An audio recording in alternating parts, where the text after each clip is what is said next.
writers, agents, and publishers, for the first time since the Gutenberg Press, find themselves lost in a maze of mystery as technology alters the shape of the publishing industry. Searching for Answers is a group of writers throwing pop culture, writing, and publishing into a crucible of clarity, passion, and humor. This group is the Write Pack.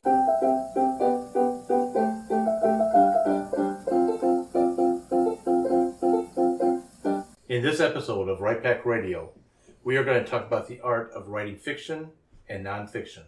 Stay tuned. Welcome back to Write Pack Radio. This is your host and producer, David Allen Lucas, voice actor, voice-over talent, whichever way you want to go with that. President of St. Louis Writers Guild, writing crazy things, and I'm right now more tied up. This is being recorded during November, which I had planned to do NaNoWriMo, but I've been tied up with voiceover training and some projects that are going on voiceover, that my accomplishment for NaNoWriMo was to delete my NaNoWriMo account. So, I share that really because of someone else in the Write Pack, whether or not they're going to mention it or not, that's worried about completing NaNoWriMo. But with me today is my lovely co-host. Hi, I'm Kathleen Kayembe. I write fiction under my own name and romance under the pen name Kaseka Invita. But all the news is under my own name right now, so I know this is airing late, but for November, my story, The Fairy Tree, was the spotlight story was the featured story for Lightspeed Magazine. And What magazine? Lightspeed Magazine. Excellent. And I got an email this weekend, because I'm speaking from the past, about having it included in a Best of 2017 anthology. So I'm pretty excited. Way to go. Go ahead. And my novelette, You Will Always Have Family, a Triptych, was in Nightmare Magazine in March, and it's on SIFWA's recommended reading list. So that's pretty fabulous too. SIFWA's. Who is that? Science Fiction Writers of America. Sorry. Thank you. So yeah, everything is awesome, and I still need to catch up on NaNoWriMo, but I can do this. She's got the power. She's got the touch. And seriously, super congrats, especially on the SIFA. Okay, and also with us today is... Hi, my name's Chanel Achan. I am a writer of things like stuff. Your Vegas is hitting critical mass. Yeah. Yeah, I write things. My brain is fried. NaNoWriMo has taken me prisoner, and I don't even know if I'm going to be able to come out on top this year. Sad face. She will. What? Sorry, who said that? Was that God? Yeah, who said that? That was God. Mm-hmm. God says you can do this. Mm-hmm. And also with us today I'm not actually is... God. She doesn't need to know that. She just needs to know she can do it. Coming from long distance. Thanks for having me. My name is Rob Howell, and I write fantasy and science fiction. I'm in the midst of my 5th book in my world of Shiurin, and I just recently had a short story out in the Four Horsemen universe anthology for a few credits more. I have more coming in that universe. I recently got asked to do another book in a different world, and I've got quite a few projects going on, plus some other ideas that keep popping up. I don't necessarily do NaNoWriMo because I just write every day, because it's the only way it works for me, and it doesn't matter if it's November or if it's October. I just try and put something on the pages every day, because that's the way it works. True enough. Brad? Brad R. Cook, author of, hey, it's out now, so go check it out. Steam Tree, the Airdranium Adventure. It is a middle grade. It is dragons and airships and adventure and fun and tree climbing and all that kind of good stuff. So do check it out. It is available in print and ebook, and both of those contain amazing illustrations by our own Jennifer Stilzer over there. Right. But do check it out. You can also get like t-shirts and all that kind of craziness with like Steam Tree on the cover and stuff if you're so inclined. But yeah, do check it out. And as always, I would love if you read it to review it. Check it all out at bradarcook.com. Also with us? I'm Melanie Lucas. I think I figured out something important about my story, but I've gotten nothing going this week, and I'll get nothing going next week because, like I said, we are talking from the past, and this is the past of Thanksgiving. So, no, not going to happen this week. Maybe, Friday after Thanksgiving, Tales of Thanksgiving past. Yeah. My name is Jennifer Solzer. I'm a children's book author and illustrator. I have, this is December the 10th in real time. So yes. This is Yes. December 10th. December 10th. It's December 10th in real time, which means that you missed my book signing. Well, or yesterday. maybe they were there. Or if you were there, I hope you said hi. I've got 3 short stories out and 1 fantastic novel, all in the same universe. If you're looking for gifts to give to your teens, middle school and high school aged people who like fantasy adventure and magic cast with string and people turning into various elements, check out the Threadcaster universe on Amazon in ebook and in paperback. All original art by me. It's fantastic and I like it a lot. Also with us is... Fedora Amos. I write Victorian whodunits like Jack the Ripper in St. Louis and Mayhem at Buffalo Bill's Wild West. I'm also president of Greater St. Louis Sisters in Crime. But since we're stuck here in November, I like it a lot because today I want to have an unannounced, unanticipated mini wake for a wonderful American writer whose name was Emma Lazarus. Do you know who Emma Lazarus was? Afraid not. Did you come back from the dead? I was holding that She's fun Not out. a zombie, no. Bummer. On this day, 130 years ago, November 19th, as I said, we're in November, 1887, Emma Lazarus died. She was a successful poet who was much admired by other writers of her generation. She passed away just 4 years after she wrote the poem that is her legacy for as long as the Statue of Liberty stands in New York Harbor. The new Colossus, right? Exactly. Yes. The French gave the statue to the United States, but it needed a permanent placement. In 1883, she wrote The New Colossus to sell at auction to raise money for the pedestal. And then it was pretty much forgotten. 14 years after her death, her friend, Georgina Schuyler, found the poem, and in 1903 she convinced the powers that be to inscribe that poem on a bronze plaque and place it inside the pedestal wall. It's now on display in the Statue of Liberty exhibit in the statue's base. So I just think that we deserve, or she deserves, a little salute. Thank you, Emma. Yes. Here. Yes, salute. Hand over heart, pledge allegiance. There you go. Or do we raise our hands up like the Statue of Oh, Liberty? yes. Oh, that's good. Yes, There's a yes, torch yes. Hold always your own burned. lamp I up. I had Let's, no let's not idea. use real torches in their house, though. Yeah, please no. I had no idea that The poem's smoke written stain by a alone woman. is hard to get out.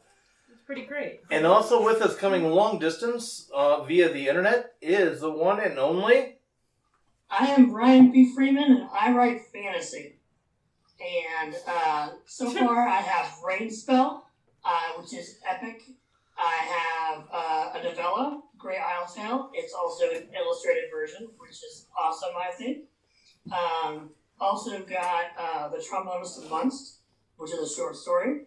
And I am typing away on The Last Circle, which is my NaNoWriMo novel. That I used NaNoWriMo as an excuse to get it done already because it's been sitting around for a year. And I'm also a author marketer, and I'm also a broadcaster.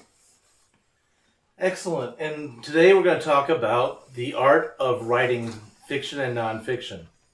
So I'm going to kick us off with one question. Is there a difference? Do you Yes. Yes, Is I'm there- so done. Yes, we're done. Okay, moving on. Thank you for listening to all long introductions. There you go. No, okay. So what? Okay, so Kathleen, what is different about writing fiction and nonfiction? I'm hoping that the audience already knows there's a difference between fiction and nonfiction. Okay. 'cause I know that our was- audience is smart enough too. There's some people in the world I'm not so sure. Yeah, that was my question. Like, I had so many questions. But my question about that statement was, are you, like, the difference between fiction and nonfiction is one of them is officially lies, and the other one is officially not supposed to be lies. I like the way you did that. Yeah. That was good. Because Okay. I mean some nonfiction. And All nonfiction should be, to be honest. So, Should be. so there's that. But you're wanting us to discuss the differences between writing fiction versus writing nonfiction? Correct. What are? I mean, you've got there's different kinds of fiction. Let's just start off there. Well, one you get to make stuff up. The other one you don't get to make everything up. I said fiction. I just said there's different kinds of nonfiction. You have a narrative nonfiction to the nonfiction is this is how you put together your fence. Measure something going on behind me here.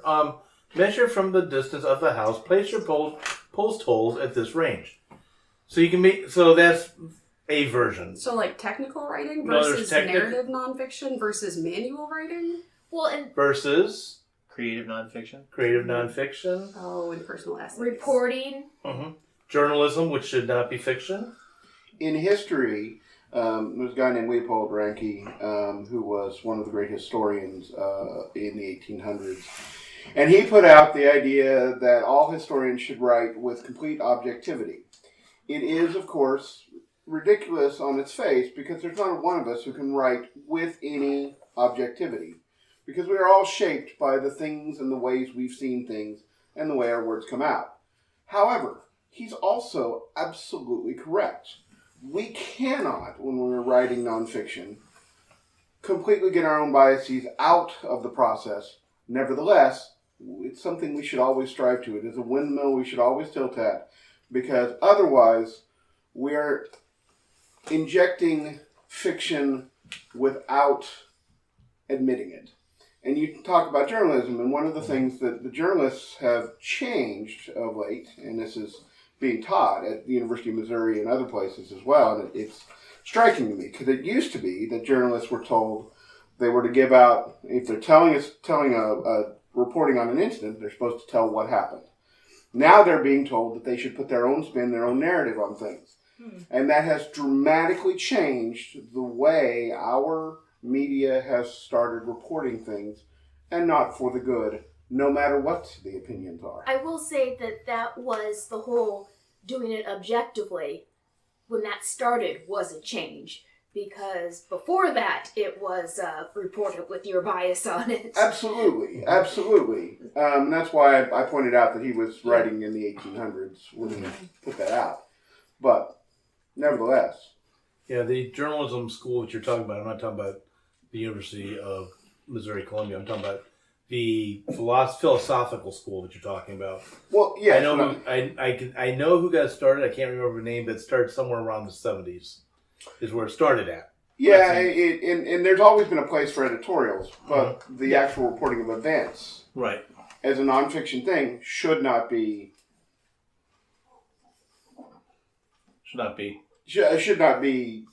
fictionalized or add your own narrative. You should put out the information first. And sorry to our listeners, Ryan was doing a squirrel moment to Rob and didn't realize it. Yes. So I've got Kathleen, Ryan, and Brad. So Kathleen?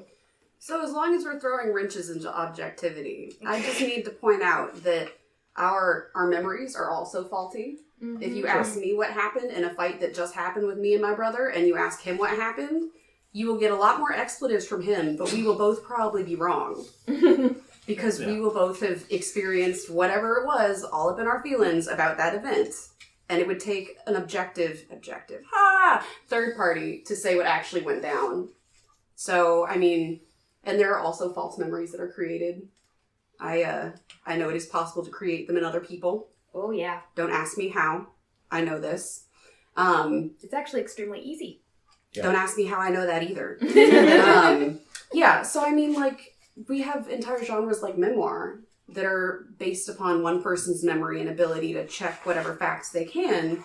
But I mean, those stories are extremely subjective, and the weight that you place on a thing, just by virtue of it being from your point of view, is different from the weight someone else will place on the same thing. Right. You had a tie? Nope. Okay. Ryan? And by the way, I just want to say, I wasn't really wanting to focus on journalism, but I threw that out because I knew what he was talking about, but just want to put that out there. We want to talk about all nonfiction and fiction.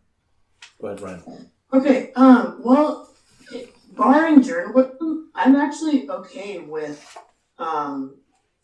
people not being objective when it comes to nonfiction, because like if I'm reading like Jared Diamond, if I'm reading like Collapse or I'm reading Guns, Germs, and Steel, I don't want straight facts and numbers. If I want straight facts and numbers, I'm gonna look at like a report, like a computer report. I feel like Somebody there writes should be a those blend. too. And part of that might be voice. But when you completely go for this kind of objectivity, sort of like research paper style, I get bored real fast. And it might just be me, but I feel like there needs to be a nice balance to it. Otherwise, I'm just going to lose it. Can we come back to research papers later? Yeah, we can. Brad, Jen, Rob, me. Well, the only thing I was really going to throw out is to move this back towards fiction versus nonfiction, and the sense of creative nonfiction and the way that you write that and the way that you write fiction, the sense of how those two genres kind of are similar, yet are incredibly different. Basically, when you're writing creative nonfiction, yes, you get to throw in words that did not necessarily happen historically accurately in pure nonfictional style. But you do have to stay true to the tone and everything else like that. You still have to maintain your facts. You still have to keep everything relevant to the story that's going on with creative nonfiction. With fiction, however, really it's up to you and the ability to maintain plausibility. Beyond that, you can kind of do what you want. Hey, what is creative nonfiction? And does that mean that all other nonfiction is not creative? No. Discuss. Much as Ryan was just throwing out there and wanting voice, creative nonfiction is writing entertaining nonfiction so as not to be a boring history book. It is taking events that happened, people who were really there, and maybe you don't know the exact conversation that took place between those two people, but with a lot of research and a lot of other stuff, you can infer what maybe happened between those few people, and then you can tell it in a narrative fashion, i.e. lay it out as a story, and less like a History Channel program. Jen? I would venture that creative nonfiction is to a more standard, formal nonfiction what having a transcription of a conversation is versus, and then he was like this, and then she was like that, and then he was like this, and then she was like, no way, and then they fought, And that's the differences between it being like a casual conversation in a college lecture, which leads into what I wanted to bring up to add to like the arts, air quotes, I guess is what this is about. Yes, it's supposed to be about the arts. No, I was talking about I know what the topic is. I was talking about what my comment. I guess it's art, I suppose. But it's all about word choice. Like that's how you craft your voice when you're writing fiction. Is what verbs do you use? What sort of style do you go for? And journalism with bias and all other things, trying to add creative nonfiction tone or whatever. It's whether or not you pick those words that come with a spice flavor to it. So the difference between the building was held by the soldiers and the building was invaded by the soldiers. Like, you can pick your word. Maybe the building was invaded, but you use the word held to make it sound a little less intrusive, because we're writing on the side of the people who invaded the building. Or perhaps you are, the building was being held, peacefully, but you wanted to make it sound like there was an aggressive action happening, and then you use the word invaded, even if invaded is kind of on the outside of what actually happened, and that's how you inject bias into stories, and that's how you add voice to fiction stories and nonfiction stories that you're trying to weave a voice into. So there's my word choice contribution to the conversation. So you've got a dovetail, right? I've got two dovetails, in fact. Okay. Kathleen didn't Rob. Sorry. I'm not sure if it was France, but I heard a story about there was this car race. Mm-hmm. The French car came in second. The American car came in next to last. Mm-hmm. There were only 2 cars in the race. So that makes you think the French car did better, but the American car came in first. Yeah. So word choice. Mm-hmm. Two things. First of all, in response, Ryan, to your point about boring stuff, academic prose is crap. It's designed to be crap. It's part of the it's the way a lot of professions do things. You get used to the jargon. If the prose is bad, it's hard to read. And that doesn't matter what the topic is. But I think the most important thing I want to emphasize here is that we as writers owe the reader a certain amount of honesty.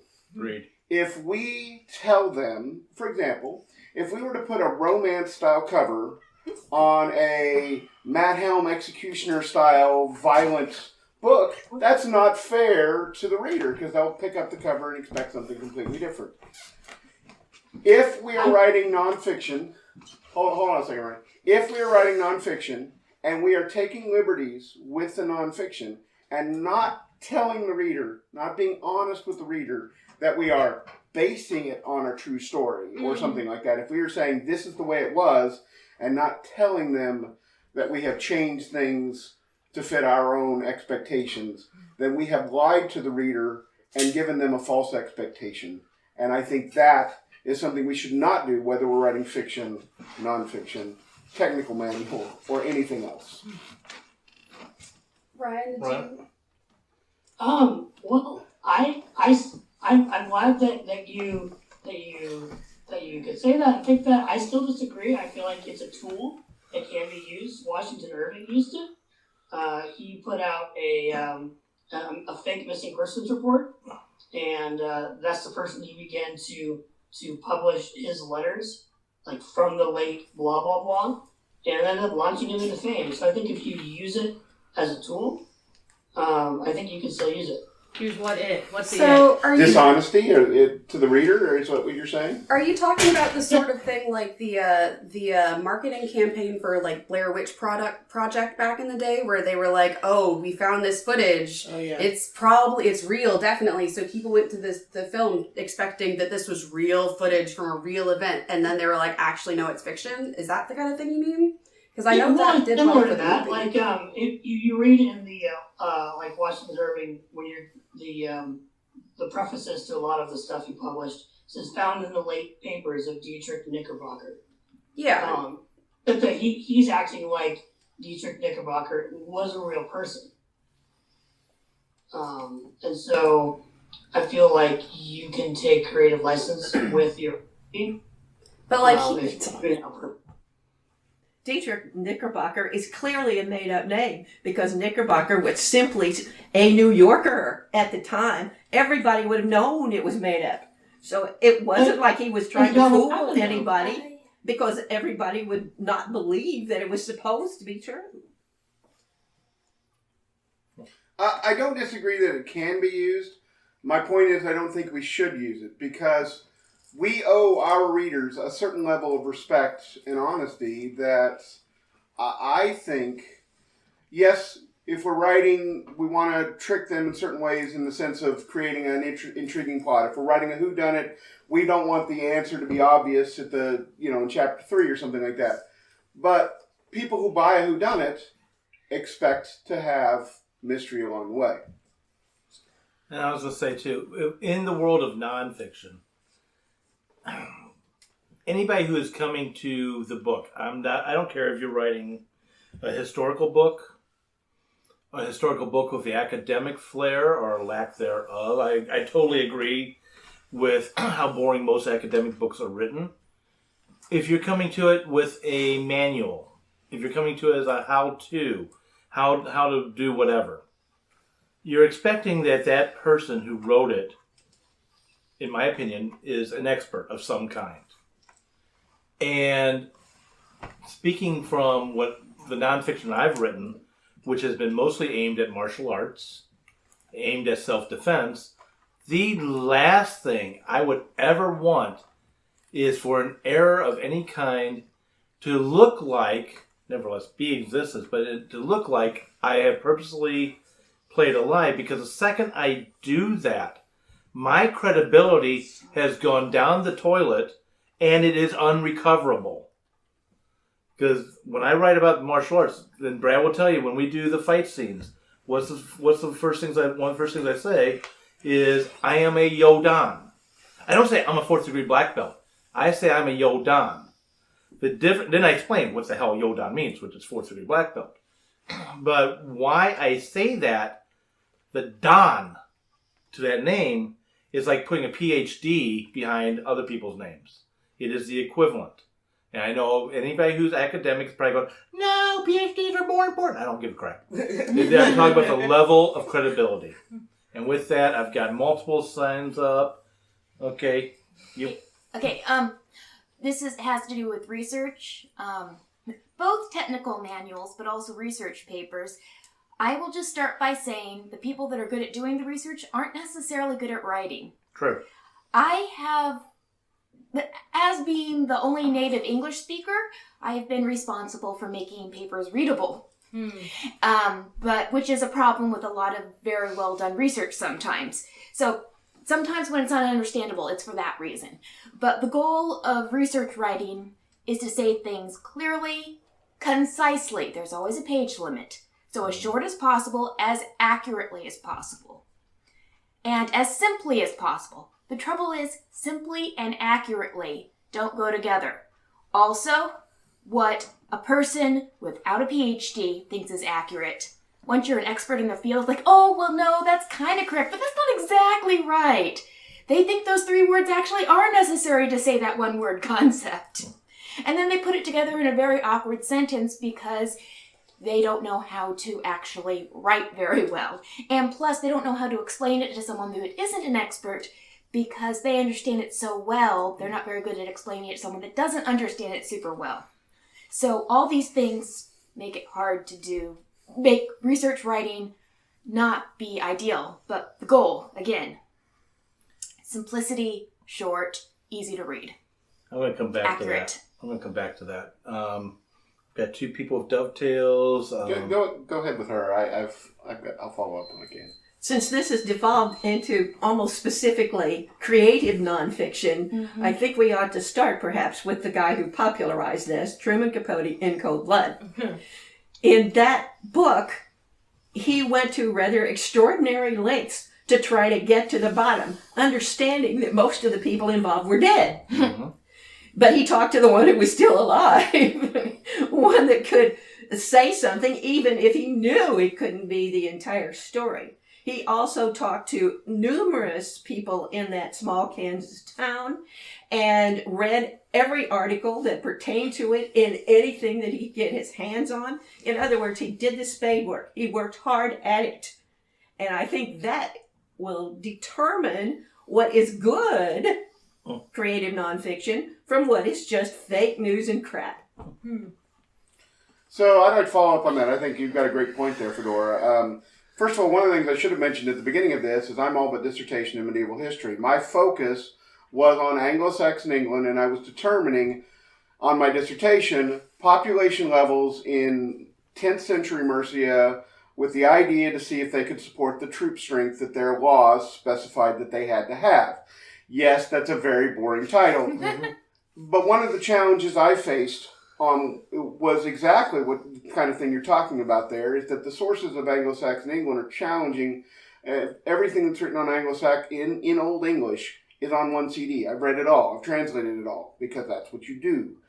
You have to extrapolate. But when I was writing my dissertation, and when I was writing about these things, it was very clear about where I got the sources and where, what I was taking with them, because that was me trying to explain as clearly, as concisely as possible, where what I was doing with the information, which is not terribly sufficient. It's not like we have all of these documents, thousands and thousands of documents that we have to hunt through. The thing that I want to emphasize here is that everything I did was to point at the source, tell people how I used it, and show how it could be backtracked for the next person to come along and pick my work apart and improve upon it. Because in the historical world, that is the way we get better, is we stand on the shoulder of, in my case, Richard Abels and Bernie Bachrach and some of the other great writers who had built up how logistics and military history work at a much more detailed level than simply battles and sagas and all of those sorts of things.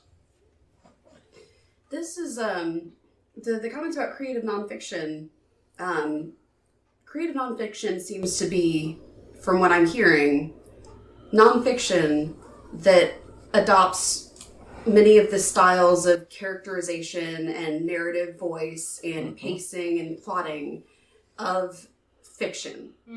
So, because I mean, like, memoir would be creative nonfiction, and that's very different from investigative journalism, which is also amazing to read when written in this fashion. So it seems, if that is the case, that we need to be discussing more of what makes good fiction, but under the terms what makes good prose, what makes good readable prose.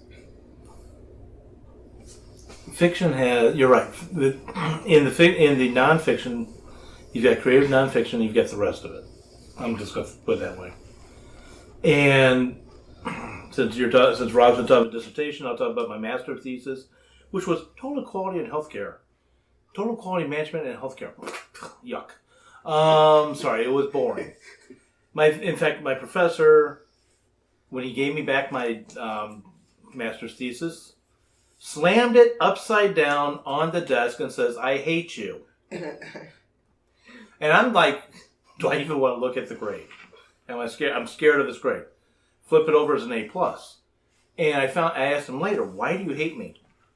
And I should have guessed this. I could not write that thesis until I got myself into the fictional mindset. So the very first page and a half was, "Your firstborn child has fallen down the basement steps. You yell down. There's no answer. You run down. Blood is coming from their skull. Their eyes are rolled back. They are barely conscious. You ask questions. They barely can answer anything. Eventually the ambulance comes after you have called them."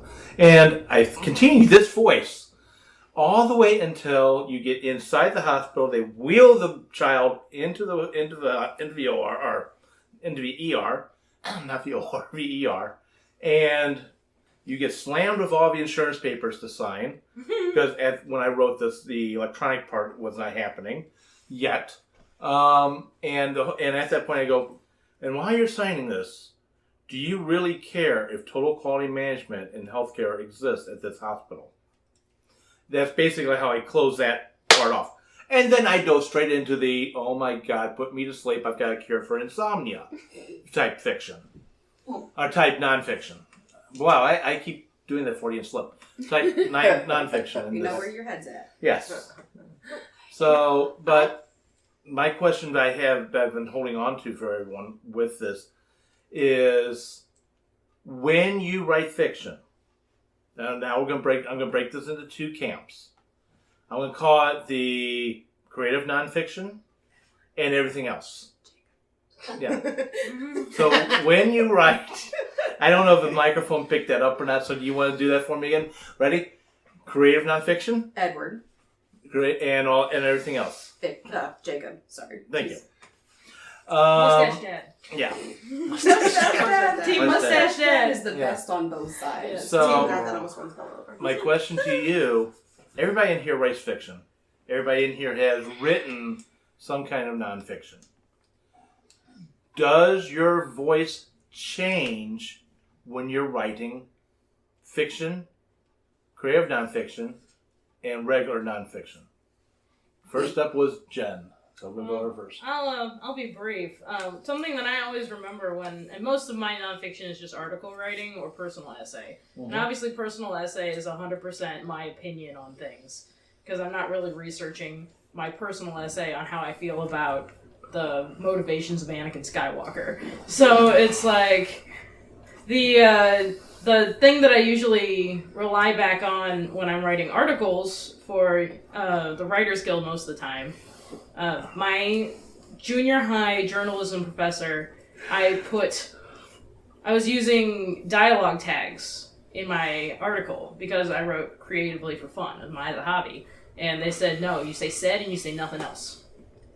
Said, sometimes asked, but always said, because if you put any sort of adverbs or use anything more creative than said, you're implying intent that you don't know because you're not that person. So just say said. And I use that wisdom to sort of run my whole articles through, because it's like, pick your word. Again, use Just said, facts. because all you know is that they said it. And the implication should be implied by the quote that you gave, you know. So, that's my bit. Chanel, you're up next. Oh, am I? Well, you had your reservation up. Because the question was, does the voice change? Yes. For me, it honestly does. And I think that it honestly has to. Now, this can be applied to many of the different aspects of creative nonfiction that we've already hashed to death. Beating a dead horse there. But you're still a person, and you still have, and your viewpoint is inherently not objective. Pieces of you, even if you're reciting the facts, little bits and pieces of David is going to come out on this paper in a not creepy way. Not skin cells. I could write a horror for that one. Go ahead. There are skin cells and DNA flakes left behind, fingerprints as such. Wow. Moving right along. He writes That darkened real quick. Go ahead. No. What I meant was, like, even just by like, if you're going with the very dry, he said, she said, even the things that you choose to include and the ways in which you choose to include them, the pacing that you're choosing, because being honest and being objective are not mutually exclusive. So the way in which you're telling this quote unquote objective story is going to have you written all over it. Well, When I write history, what I'm doing is I start with a thesis statement, and the entire rest of the article, dissertation, or whatever is supporting evidence to prove or disprove that thesis statement. When I'm writing fiction, I put myself in the position, in the headspace of the characters, no matter whether it's first person or third person, whatever I'm writing. I'm putting myself in the characters, putting them in situations, and seeing what they're going to do. It's a completely different focus, because it's the character reacting to the stimuli of the moment, not trying to prove anything necessarily, just trying to be a person. Mm-hmm. Exactly. Melanie, myself, then we've got Kathleen coming up next, and then we've got over to Beck to Fedora. Currently, I am writing creative nonfiction because I'm doing the history of Salem's Writers Guild right now, and a lot of that is actually just me having a conversation with the reader. So, in that sense, it is very conversational style. It is very much, I guess, subjective because I'm telling you the stories through my eyes.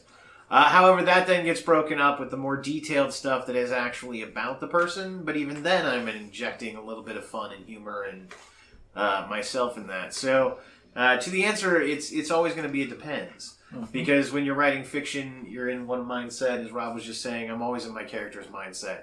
When I'm writing creative nonfiction, it depends. If I'm writing about the first president of Salem's Writers Guild, there's a good chance that I am injecting some of his personality into what I'm writing, because I want you to get a sense of who he was, as much as I've been able to learn who he was. So, you know, there's that kind of a mix to it. There's also the mix of me telling you stories, and those are completely coming from my point of view. So it's a mix. And then the other thing I would throw out is that when I write about writing, it is more objective. It becomes much more about, like, how do you use a dialogue tag? How are you supposed to use this? How is the best way to do this? Let's talk about it. So, you know, I would say that whenever you're writing, you're going to shift into different mindsets that are necessary to do exactly what you're doing there, that job that you need to get done. And there's nothing wrong with that. And you can benefit from this while you're jumping around. One of the reasons why creative nonfiction is so compelling is because it uses the guidelines of fiction that keep fiction compelling.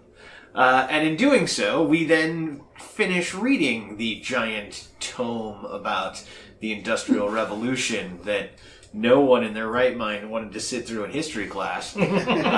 But, you know, this book suddenly is, like, kind of interesting because they're touching on a new topic and they did it in an interesting and creative way. So that, I think, is what creative nonfiction is really used for, is to kind of jazz up some of those boring history things that we definitely want to read through and you need to know about, but could be really boring. Quick follow-up. There's a book called Montaillou, Montaillou. It's about a town in France in the Cathar heresy. Sounds boring as heck. Fantastic book. Creating Nonfiction absolutely did what he just talked about. Yeah. Excellent. Melanie? Yeah, I was just saying, computers, a computer software program proved that my fiction and nonfiction voice are different. I was using a Dragon Natural Speak software dictation, and it was doing reasonably well when I was doing nonfiction. Just, the scientific words it wasn't getting. Fiction, forget it. But addition, just to say the styles are different, I once wrote a completely fictional article. And the article was like it was written by a physician on a case study of one of his patients. And everything in it was fiction. It was about a fictional disorder and a fictional patient. And it was for background for one of my stories that, will get written someday. But it helped my character development quite a bit. So. Really quick for me, and then I'm going to turn this over to, I think it goes from me to Kathleen, then to Fedora, then over to Ryan is the order. So, the way I look at this, if you've ever driven a boat that's got 2 engines on it at least, and usually when you've got that, you've got a throttle that's got 2 knobs. Usually there's a thing connecting them because you're going to go at the same speed no matter what on those 2, but sometimes not. I look at those 2 knobs as my fiction and my nonfiction voice. And if I was to be completely honest about why I stopped blogging, it's because I was constantly running on my nonfiction engine. And my fiction engine was getting hurt. It was getting hurt from disuse. Because, when I finally decided to quit blogging, I was doing minimum of 7 blogs a week, different blogs, plus then I was trying to write fiction. So I became a professional blogger without getting paid to be a professional blogger. Which, sidebar, I really don't know how you get paid as a professional blogger, though apparently this does exist and is a thing. You write for a really big blog. You write for really big blogs. And then a lot of people click on your article. Yeah. So, and anyway. And my nonfiction voice, and yes, you're right I believe you're right, Melanie, with Dragon, because I do use Dragon from time to time. It's a love-hate relationship. If you've listened to this before, I said I'm done with Dragon. Yeah. Love-hate relationship. There, when I'm writing nonfiction, it understands me completely, no problem. When I'm writing fiction, I almost feel sorry for it. Because in my voiceover, acting comes out as well, because I want to change the voices of the characters to match the characters. I mean, Kathleen, if I was making Kathleen a character and Brad a character in a book and me a character in a book, no 3 of us, we don't speak alike. And it's just, I'll try to pull, no, I'm not going to try to do an imitation of Brad here. But I'll try to do a Brad-esque like voice or a Kathleen like voice. And Dragon gives me a bunch of goop basically going, what are you saying? So that does fall into it. So yeah, I find first off the voices change, and I also find where I was going with this and why I was comparing them as knobs on throttles, is I literally have to mentally switch from one knob to the other knob. And sometimes it's almost like kicking myself over, or yeah, if you ever play volleyball or play tennis, it's literally knocking that ball over the net to the other side. So it's the only way I can really explain it. So over to Kathleen, then to Fedora, then to Ryan, and I gotta check the time. Go for it. I don't know what to do with all these answers, because mine is completely different, but also similar, but also completely different. So I like to write a bunch of different things. So my fiction and my nonfiction have a few things in common, because for me, the voice that I write with for every piece pretty much changes. It's piece specific. So things that I realized are common between nonfiction and fiction is my voice will change depending on the genre of the piece, the tone I'm going for the piece, my point of view, the character point of view if it's fiction, and the audience I'm writing for.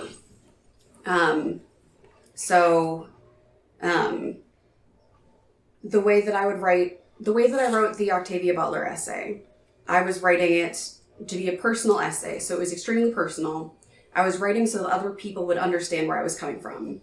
And I was writing so that, so basically a white audience would understand where I'm coming from, honestly, because code switching plays into this pretty heavily for me. And now that the whole we need diverse voices, own voices stuff is popping up, I feel like it's more okay to say the mainstream audience in this country, in America right now, is the default voice you are supposed to write to as a white audience.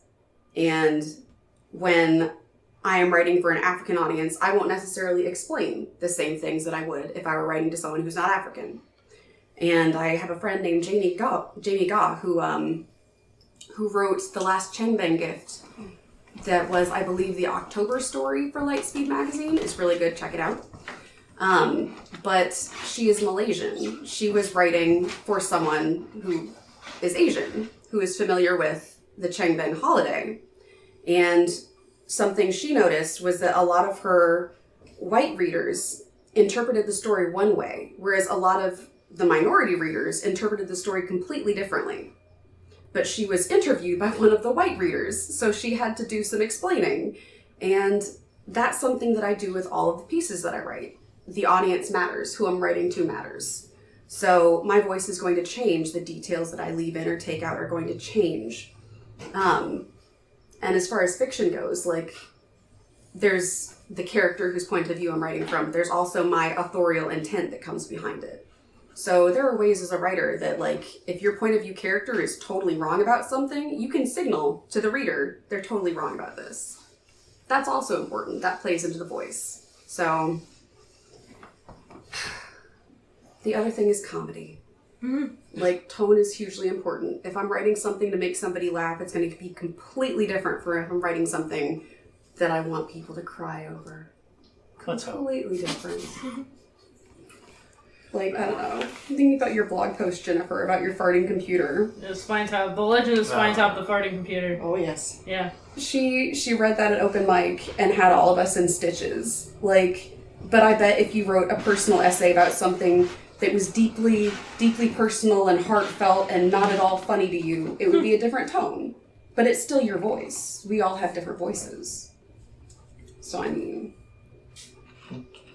What I notice about my own writing, I wrote a series of articles for an educational magazine, which were supposed to show, my goal was to show what it would have been like to be a teenager in various time periods in history, okay? One was set in Indiana when there were no schools, before there were actually any schools, and they tried to put together a library by trading pelts for books.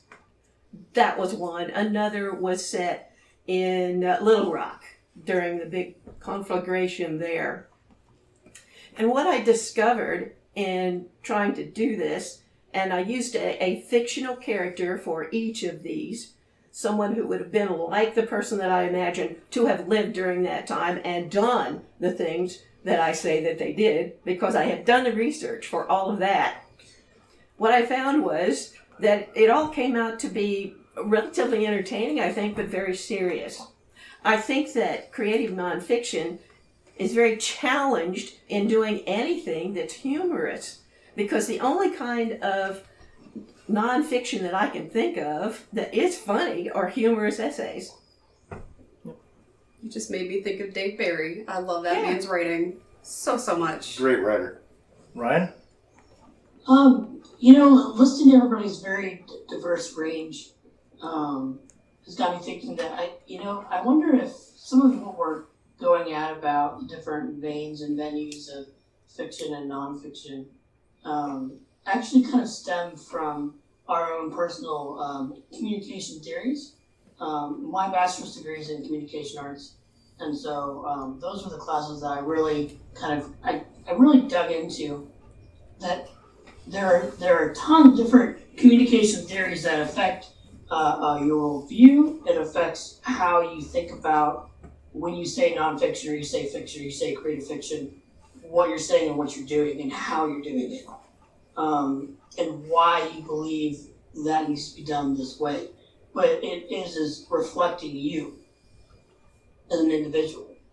And I think for those that are listening, pay attention to that, because somebody said in the room, whether you're doing, the most boring science paper you can think of, you're still going to come out in that because it's yours, because you're the one writing it.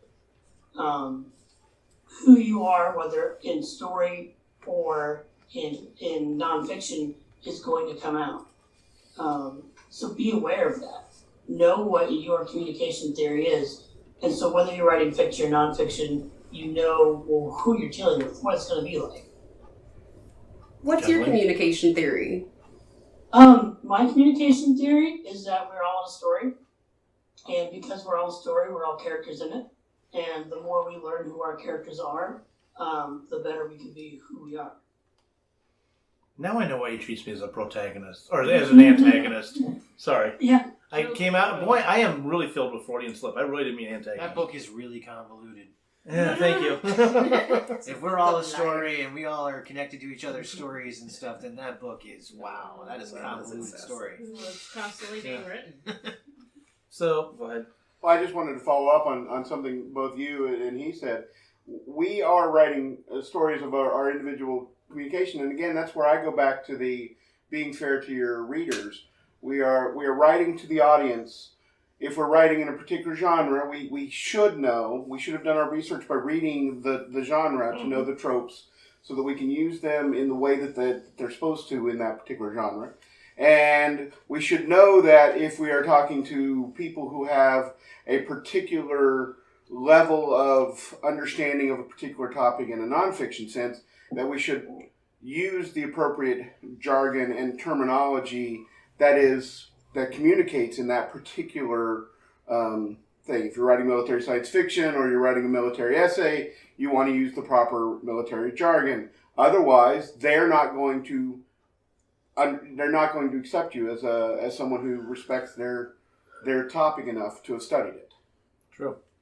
Yeah, I've run into that a lot with government writing that I used to do, and legalese. That's a whole other language. It is a whole other language. Yes. So with that, I'm going to ask one final question before we close, and that is, I'd like to hear from each of you. What are some of the things that you bring from the fiction world into your nonfiction writing? And if it's something you've already mentioned before, feel free to point that out, but go a little deeper if you don't mind. And I will look for a volunteer to go first. I will not be completely, totally evil. Ryan, go for you. Well, it kind of continues on what I was saying with my own personal theory.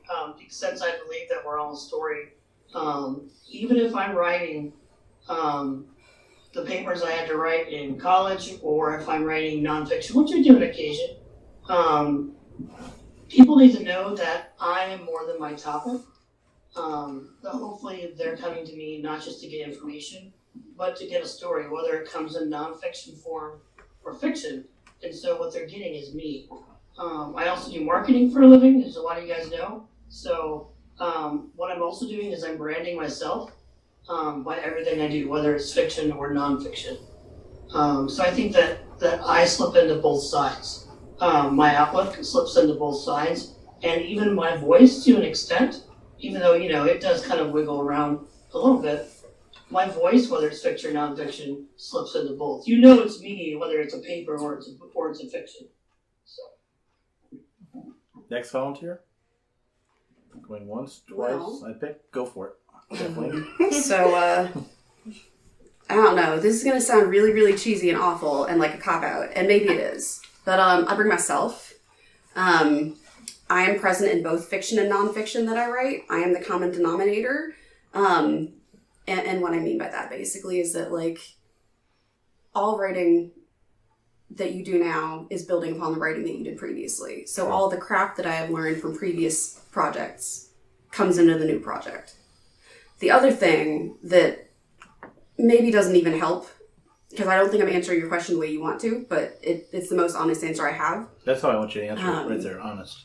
Would be free writing. Mhm. In college, I was still doing the topic sentence supporting evidence. Topic sentence supporting evidence. And I was good at doing that, but I was having trouble on an essay, and a teacher, Bill Oram, he told me to go read this book called Writing Without Teachers by Peter Elbow, I believe. I believe that's the title. I know the author is Peter Elbow. And in it, he talks about a different way to write essays, and he says to use free writing. And I use free writing all the time in fiction writing to get myself unstuck. I use it to journal. It's super helpful to just know what's in your head and have it on the page, for me especially. So something that I started with in fiction writing to get unstuck is just free writing. And I will free write my way into a complete essay, and that's great. It feels like me. It follows my thought patterns. It's not topic sentence, supporting evidence, topic sentence, supporting evidence.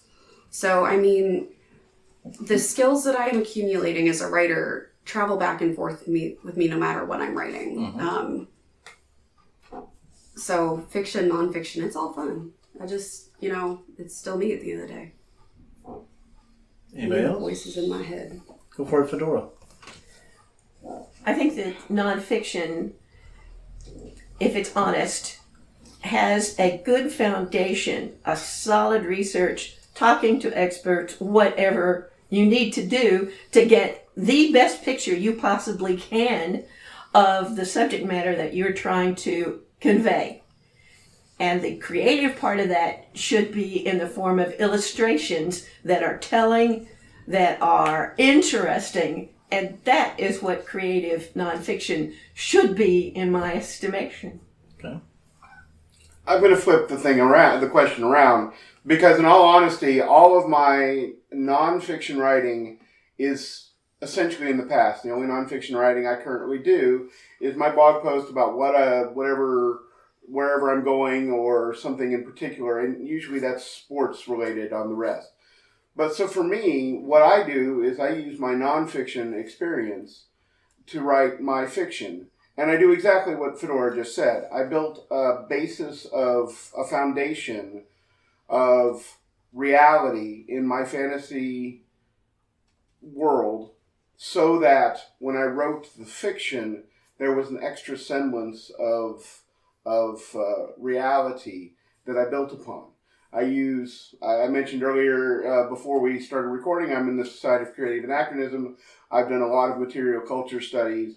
I talk in my novels about different foods, different textiles, different manufacturing processes of all sorts of things that are all done in the medieval period in the world of Shiurin, world of magic, that I've built upon a basis of physics, so that then I could limit the way the magic works so that the story is about still the people, not the magic.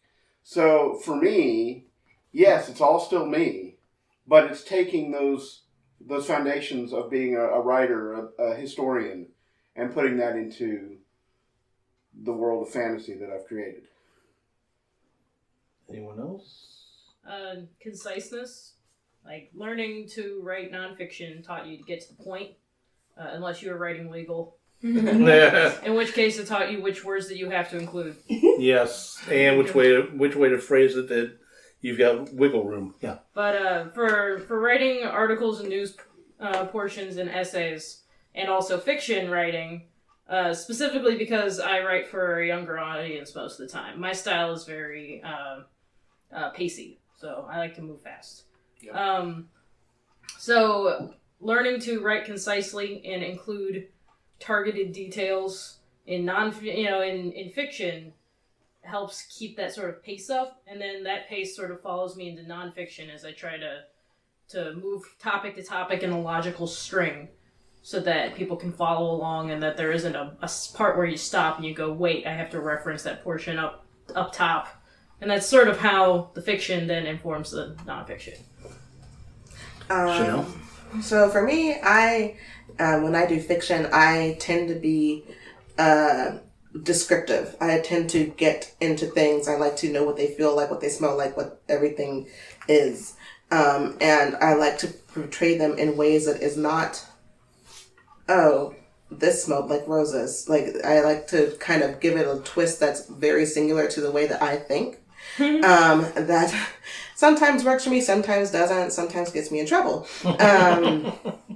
But I tend to kind of try and bring that that idea of what details am I bringing to this nonfiction. I try to keep that the same, like the idea of what details am I bringing? What about this detail would be something that only I would notice, not somebody else. Joe Blow down the block would not call this XYZ. Only I would call it this. So that's one thing that I have as a connecting factor. Brad or Melanie, it's voluntary. You don't have to do it. Well, you guys have thrown out a bunch of stuff, so the only thing I would really throw out is keep all the words that work and get rid of the words that don't work. That pretty much applies to fiction and nonfiction. True. No? Melanie bows out. I'm going to close off with what I bring to when I write nonfiction and from my fiction world. And I love that actually, in a way, Chanel has opened up the door to it, and so did Fedora a little while ago. Especially when I'm writing about self-defense, martial arts stuff. Rob talked about you have to speak the jargon. Well, in martial arts, we've got a problem. Whether or not our fellow martial artists realize it's not. As a writer, I see it. And that is, for example, some styles call it a roundhouse kick. Some styles call it a wheel kick. Same basic kick, but it's different jargons. So I find when I'm having to write about different strikes, different hand strikes, different foot strikes, headbutts, gouging out eyes, whatever, I have to be descriptive. Because when I'm not, and to a point, How descriptive do you get with your eye gouges? it depends on what I'm writing. Do your essays come with a rating? It depends on the audience I'm writing for. Yes. Make the squishy sounds? Get to the squishy part of the squishy. They feel like hard-boiled eggs. Anyway. Oh gosh, did I ask? You asked for that. I put it out there. With that said, and I'm sorry to any audience that would, it's if I don't do that, I for one, and my very first time I wrote about anything martial art related, I didn't go into the level of description, level of the senses, if you will, that I learned to do later. And I got pounced on immediately by people who are experts, and I'm not going to doubt their expertise, but experts in different styles. And they're like, no, we don't do that, we do this. And I get into conversations with them. And that's when I've learned, dude, I'm referring to what you're calling A, I'm calling it B. I was taught the word B, you were taught the word A. We're still going through the same thing. So, yeah. That's how, that's Let's what fight for the next 200 years on what that means. Yeah, but actually, he's joking, but that does happen. The funny thing is, like, this is a very similar that in dance, too, particularly in belly dance, there are a lot of things that you will be taught, like, it's a Maya, but now it's a hip roll, but now it's a this, but now it's a that. And so eventually they would just quit using the words altogether and just start using sound effects. So this hip movement is a ja or whatever. They would start making up sounds for what your hips would be doing. And you go to a class and the teacher is like, okay, and then you're going to do 5, 6, 7 ja. And you're just like, what the heck is a ja? But eventually, like if you're teaching it, you have to be very specific in how it looks and how it feels in your body. If you're writing it, you have to be very specific in how it, like the description of it, or else it'll get lost in translation completely. And on that note, we want to thank everybody for listening. Tune in next week for yet another interesting topic in the writing industry. Actually, it's going to be one of my favorite topics. It's all about figuring out your characters. Sha. With that, take care and catch you next week. The new theme songs for Right Pack Radio were written and performed by Meredith Tate. All copyrights remain with her.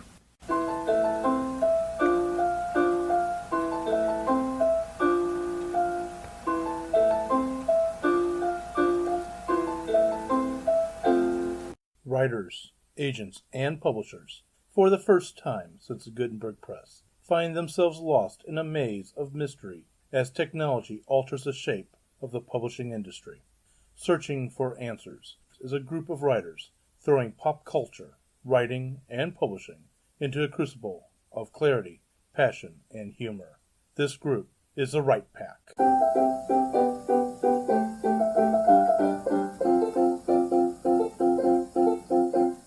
In this episode of Write Pack Radio, we are going to talk about the art of writing fiction and nonfiction. Stay tuned. Welcome back to Write Pack Radio. This is your host and producer, David Allen Lucas, voice actor, voice-over talent, whichever way you want to go with that. President of St. Louis Writers Guild, writing crazy things, and I'm right now more tied up. This is being recorded during November, which I had planned to do NaNoWriMo, but I've been tied up with voiceover training and some projects that are going on voiceover, that my accomplishment for NaNoWriMo was to delete my NaNoWriMo account.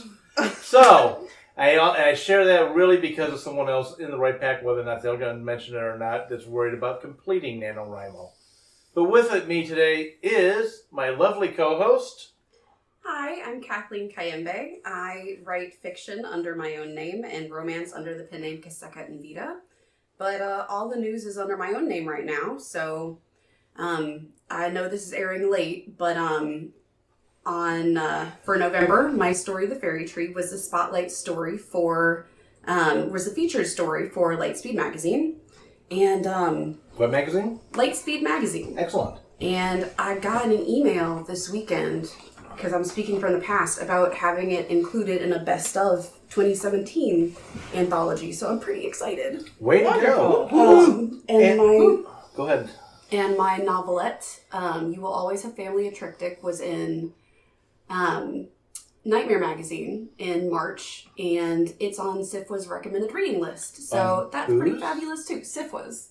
Who is that? Science Fiction Writers of America. Sorry. Thank you. So yeah, everything is awesome, and I still need to catch up on NaNoWriMo, but I can do this.